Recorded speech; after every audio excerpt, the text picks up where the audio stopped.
I feel like I've been walking through a desert most of my adult life. Not the kind with palm trees or shade. No, this one is dry, endless, and cruel. The kind where dreams go to die. Now I need to get this off my chest. It was a perfect weather day. A helicopter went down. A pilot? Gone. A family of 5? Gone. I'm still here, thank God. But something inside me crashed with them.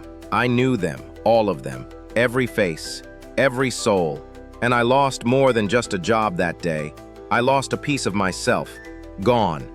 Since then, I've been trying to climb out of something invisible, something heavy like grief, mixed with pressure, wrapped in silence.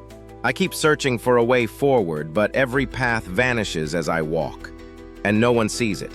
I seem to be non-existent, invisible to the naked eye. No one knows what I'm carrying, but it's there. Every single day, like a mirror glued to my face. And there's this other voice, this old wound I've carried most of my life. Lack.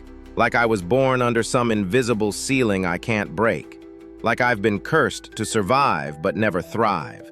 Always dreaming, never possessing. I used to dream of that cozy house, the freedom, the travels, but all I've known is corners, small corners, tight corners, places where you exist but never live. And religion? Mercy. It broke me into little pieces. It scared me. It traumatized me. Religion seemed to twist scriptures to please itself and its founders and forget God's truth, just playing marbles with the Word of God. I overheard once that if you don't come to church on a particular day, you are going straight to hell.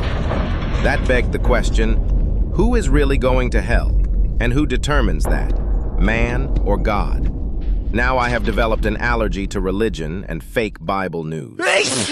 I want Christ, the real, present, unfiltered Jesus, the one that is the way, the truth, and the life. Because right now, I feel like I'm in the desert again, hot sand beneath me, just slithering lizards around me. And the darts, oh the darts, terror by night, dreams that haunt me, arrows by day, failure, regret, guilt, destruction at noon. But God gave me a promise in Psalm 91. Sometimes I feel like a mistake, like an interruption to everyone else's success story. Like my existence is an inconvenience to this world, a colossal failure barely surviving while others are thriving. But here's the truth I still hold. Even in this furnace, even in this barren place, even when I can't see him, Jesus is still my lifeline. He's still in the desert with me. He's still the rock when the sand gets too hot. He's still the living water when I'm about to collapse. And I believe, even if my hands are empty, even if my bank is dry, God has not left me. This suffering will not be wasted. This pain will not be the end of my story. And this desert will not be my grave. But what about you? When was the last time you really told the truth? Not to others, but to yourself. When was the last time you admitted that you're drowning, not in water, but in silence? Have you ever smiled so no one would worry, but inside you were screaming for God to either rescue you or take you? Have you ever laid in bed, staring at the ceiling and whispered, God, if you don't show up soon, I won't survive this. God, I can't take much more.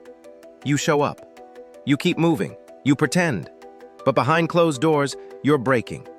And you don't know how much longer you can carry it all. If that's you, then this is not just my story. It's yours too. Because the same God who met me in the desert, who heard my whisper when no one else did, he sees you. Not the version you show online, not the church smile. You. The messy, tired, ashamed, forgotten, broke, almost done version. And he's not repelled by your weakness. He's reaching for it. So if all you can do tonight is cry, then cry in his direction. If all you can say is, help, then say it with everything in you. Because he's still here, in the silence, in the struggle, in the desert. And you still belong to him. Even now, even after everything, even after all you've lost, you still do. So don't quit, don't vanish, don't disappear quietly. Not yet, not like this. because even now, even here, you still belong to Him.